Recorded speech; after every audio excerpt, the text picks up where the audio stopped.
In primetime news this evening, police closing in on gangsters in St. Catherine. PNP divide deepens. President aspirant Peter Bunting addresses Parliament to empty chairs. And poverty on the decline.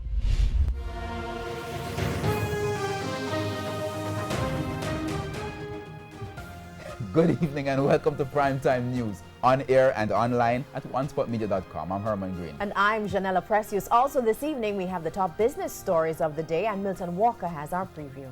Yes, Janella, the unemployment rate is at an all-time low. We'll tell you the figures in the business day.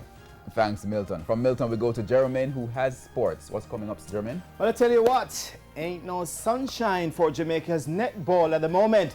They're out of the semi-finals at the World Cup.